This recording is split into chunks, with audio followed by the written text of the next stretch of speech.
Gone with the wind, people's cars, Christmas decorations, and interstate commerce. When you close something like I-70 out there, that translates into like a 200-mile detour. We look at Mother Nature's repeated impact on the supply chain here in our state.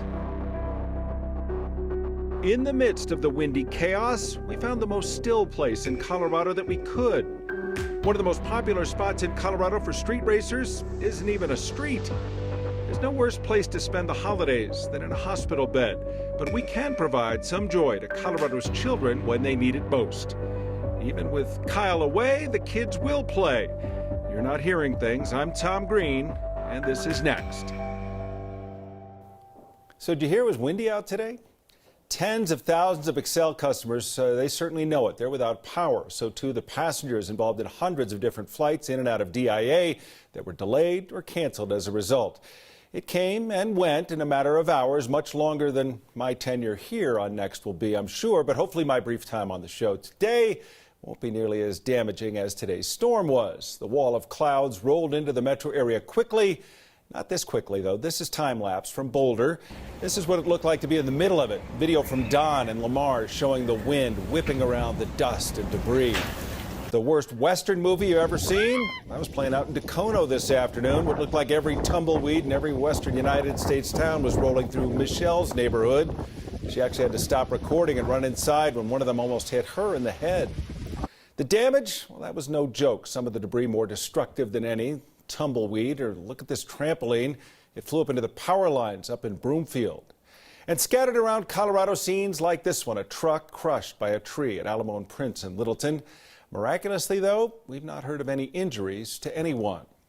This sight might make the Grinch smile. The Christmas tree in Old Town Arvada blown over by one gust. This isn't the one they bring in and decorate either. This thing rooted in the ground year-round, or at least it was. The wind isn't just annoying. It can also be expensive. Major highways and interstates had to be shut down throughout the day when the weather got too dangerous for drivers. Colorado, uniquely designed for those closures to be especially impactful to trucks that are carrying millions of dollars worth of goods. Here's Mark Salinger. Oh, yeah, geez, oh, man, it is really windy, isn't it? Today wasn't just windy. It was strong enough to tip over a truck windy. And when that happens, wind is not very good. People like Greg Fulton start paying attention. I'm the president of the Colorado Motor Carriers Association. Greg represents and advocates for the trucking industry in Colorado. Nearly 80% of Colorado towns get goods delivered solely by truck.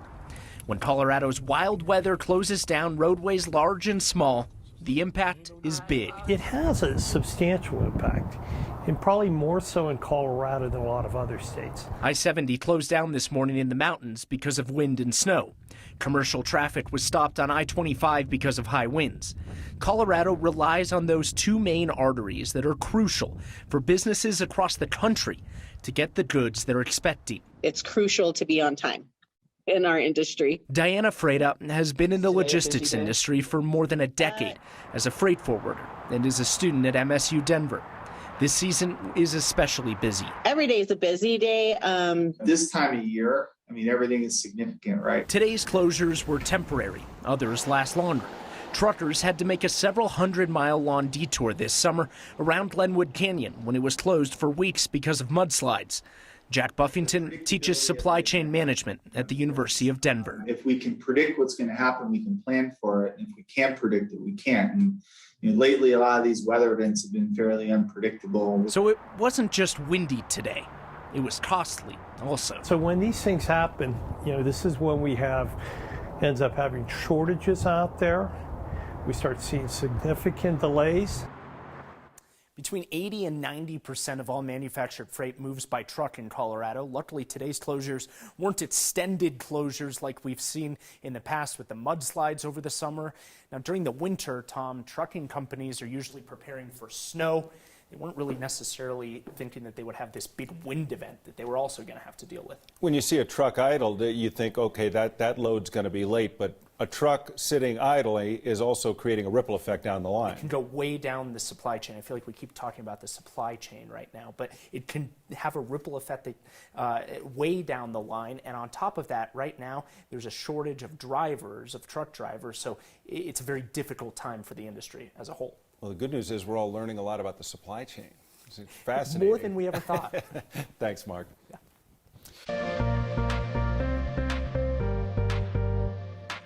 Oh my goodness, Tom, it is such a windy day and the wind just makes everybody crabby. But the good news is the winds continue to decrease as the evening wears on. So that's part of your weather headlines. We've got a calmer Thursday and something to look forward to there the weekend with sunshine and beautiful conditions to get up into the hills and go skiing. Tonight, areas of blowing snow. Now, we've had winds to 70 and 80 miles per hour. They're coming down, but still pretty blustery out there. Some peak gusts to 95 miles per hour in Jefferson County, 90 mile per hour winds in Boulder, 80 mile per hour winds in Genesee. Temperatures today in the lower 50s. We'll see these numbers again tomorrow. It's a fast moving storm tracking east away from the area, but on the back side of it, that gusty northwest flow will continue. And so even though the high wind warning is canceled for the front range of Colorado, eastern Colorado, Nebraska and Kansas, still seeing those very gusty winds. And with those headed up into the high country tonight, some areas of blowing snow. And so the forecast for tonight in Denver, fair skies, less wind, lows in the 20s, sunshine tomorrow, a calmer day, 50s, and just a nice warming trend, 40s and 50s into the weekend. And by the time we hit Sunday, Tom, almost 60 degrees. I don't know, sounds like perfect golfing weather to me. The state of Colorado says the ransomware attack targeting the scheduling and the time off software that it uses won't impact its ability to pay state employees before the holidays. Some state agencies use Kronos to track time and leave for employees. Well, the hack attack on Kronos has stopped its clients from being able to access payroll and to handle timesheets. Colorado's Department of Personnel and Administration tells us that it won't impact state employees as far as getting their paychecks. They say the state controller is working on contingency plans to make sure that they all get paid on time now and for however long the Kronos outage does in fact last. An amendment to allow Denver International Airport to spend an extra $1 billion on the Great Hall project is headed to the full council, despite at least one Denver City Council member expressing a desire to delay discussion on it so they can fully digest the sticker shock. The airport is asking City Council to approve an additional $1.1 billion in spending and borrowing to finish the often delayed and over-budget construction project. At today's meeting of the Business, Arts, Workforce and Aviation Committee, Councilwoman Amanda Sawyer pointed out that they were given the drafts of the contract less than an hour before they met. She wanted to delay any decisions until February. I'm just not comfortable that I have the full information that I need in order to make this decision for such an extraordinary amount of money. Well, the airport CEO Phil Washington told the committee that any delay in approving the change to the current contracts on the project would set it back even further. The rest of the council seemed to agree and approve moving the amendment to the full council. The extra $1 billion would allow for all of the original plan to be completed, all of TSA security moving to the upper level. Ticketing and check-in areas would be expanded, baggage claim to get a facelift, and the airport would be upgrading the escalators. A hospital room can be a scary place for a child, even in the best of times, but it's the last place that they'd want to spend the holidays. Well, we can all work together to make their stay a little bit brighter. Let's let Kyle explain. There are families that will gather this holiday season in hospital rooms, and that's especially tough when the family member in the hospital is a child. There is this great nonprofit in Colorado that for more than a decade has delivered fun and happiness and just distraction to kids who are facing a life-threatening diagnosis. Your Word of Thanks microgiving campaign this week will help the nonprofit Bags of Fun continue its work bringing laughter and relief to kids in the hospital. Bags of Fun delivers bags full of games and electronics and toys and activities that are geared right towards that young patient's age level. Just something new and interesting and distracting so they can play and relax, be a kid, instead of being worried about being in the hospital. Since 2005, Bags of Fun has delivered its backpacks full of gifts to kids with cancer and other life-threatening diagnoses in our hospitals, and now they are expanding their work to address Colorado's pediatric mental health crisis. They're building bags for the teenage patients at Denver Health. So you get video games and clothes and gift cards, all kinds of fun that those teenagers can take home with them when they're safely discharged. Sometimes home means their parents, or it's foster care, or it's a shelter for homeless teenagers. Scan that QR code on the screen or text the word thanks to 303-871-1491 and I'll send you that link to donate. Sprint and T-Mobile customers, you'll need to use the QR code because your carriers block our donation links. Even $5 helps. And as always, I'll match the first 50 donations of $5 to get us started. We would love to have the ability personally to make every child healthy, mind and body. That's out of reach for us. But delivering them a backpack full of fun distractions that also lets them know that people care about them, we can do that. We needed some calm with all the chaos swirling outside, so we went to the most tranquil place that we could think of in Colorado. Yeah, it's definitely a contrast to the weather outside right now, where you have to come in here and be super still, and outside it's blowing 100 miles an hour.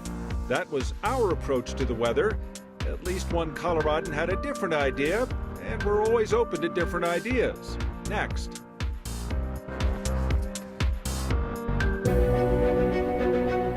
This holiday season, it's time for something new. Or someone. Someone respected. Someone refined. Someone who will wear a tie. Isn't it about time your snow-covered patio furniture gets the love it deserves? As a society, we're always asking, what's next? What we really should be asking ourselves is, who's next? Tom Green, an adult for a change. Paid for by the committee to dump Kyle Clark and make Tom Green the new host of Next.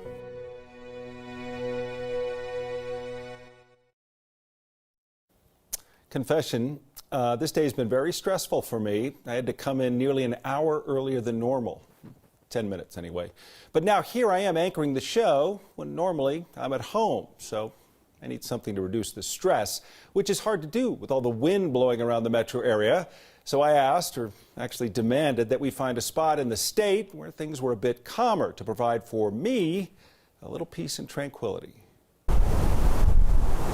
So the weather outside right now is absolutely frightful.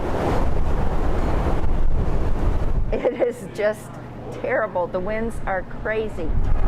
Butterfly Pavilion is the perfect place to come when it's not great outside. I'm Russ Pecoraro, Vice President of Marketing at Butterfly Pavilion. Right in here, it's sunny, there's no wind, we've got about 85 degrees. You'd never know it was so windy outside, and it's lovely. That's definitely a contrast to the weather outside right now, where you have to come in here and be super still. Colorado's got pretty high butterfly diversity for a fairly temperate area. There are a few keys to having a butterfly land on you. If you're super still, they'll come and land on you. Leighton wants to look at all the butterflies, so we are being very still and quiet. Look, oh, this is your shot. It's being really calm, and this is a great place to do that, right? And there's one right there. He is from Malaysia, which is where I was born. And we're learning that butterflies are soft and they don't bite. I felt like my car was going to tip over driving here, but it was worth it. It's a lot of fun. And not only when it's crazy windy outside, but also when it's snowing, when it's raining. Steven, something like that? Even when it's 100-mile-an-hour winds outside, you can come in here, chill out, have a great time. Butterfly, butterfly. It's a perfect day to be here, and there are not a lot of people here either, which is wonderful. It's comfortable in here. You can definitely come in and have some space to roam around, and it's a beautiful, beautiful experience. Not everybody dealt with the wind the same way. Take a look at this man. Betsy spotted him at McIntosh Lake in Longmont, windsurfing in the 70-mile-an-hour winds. Takes some pretty thick skin to take this kind of storm head on, or maybe just a really thick wetsuit. I'm not particularly sure how weather coverage normally works around this show, but I've been told that sometimes there's poetry involved, like the weather guy describing conditions in haiku form. It's totally beatnik. Next, you'll tell me the weather guy has a beard. Corey Reppenhagen is on the weather beat. Man versus nature. Wind's arrow like a deep breath. Storm force stirs the soul. That was Corey Reppenhagen on the weather beat. The Weld County Board of Commissioners goes into damage control after one of its members caves to anti-vaxxers and agrees not to post about vaccines on county pages anymore. And they're racing for pink slips in Westminster, just not in a place that you'd expect. That's next.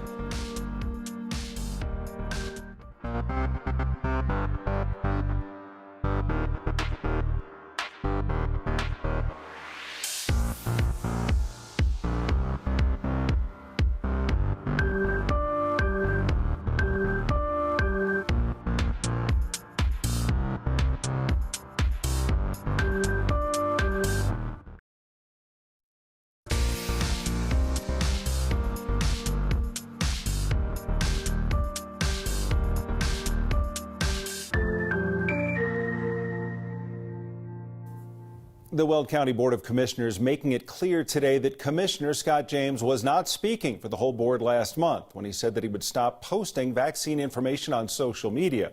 At a Weld County Commission meeting on November 24th, anti-vax advocates were asking the commissioners to stop using county social media pages to post information about vaccines.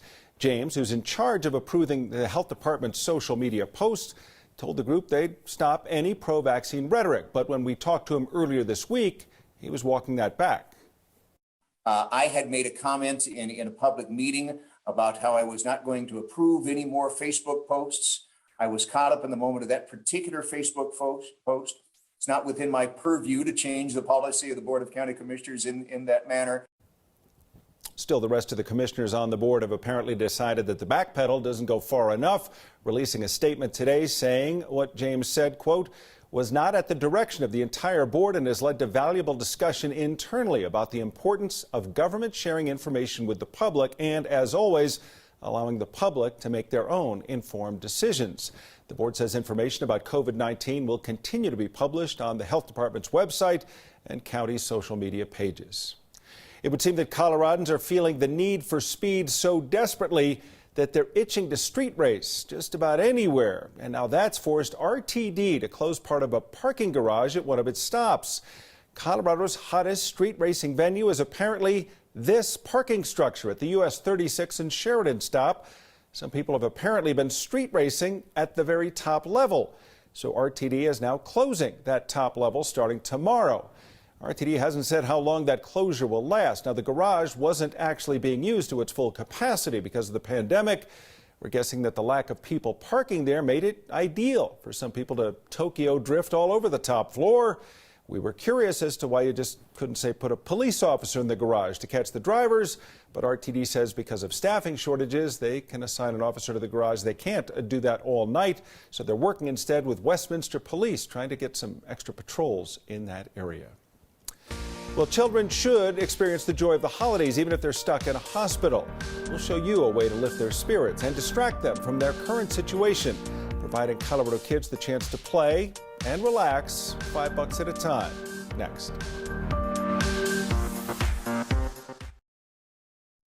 For more than a decade, the nonprofit Bags of Fun has delivered these brightly colored backpacks to sick children in Colorado's hospitals. Each bag custom filled with games and toys and electronics tailored for that child's age and interests.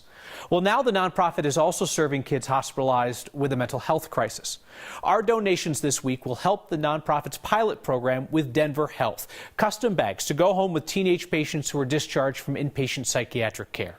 Scan the QR code on the screen or text the word thanks to 303-871-1491 and I'll send you that link to join me in donating. Sprint and T-Mobile customers, just a heads up, you need to use the QR code because your carriers block our donation links. Kids spending the holidays in the hospital deserve every bit of joy and distraction that we can give them. I've delivered a few of these bags and I got to watch that magic in action. So let's make more of it happen together. Nice stuff. Of course, that's the normal host, Kyle Clark. For me, this is one night only, like the Blues Brothers, but we got some nice we got some feedback. Brian says, did Kyle Clark lose a bet to have this spawn of Ron Burgundy fill in? Thanks for writing, Brian. We'll see you next year.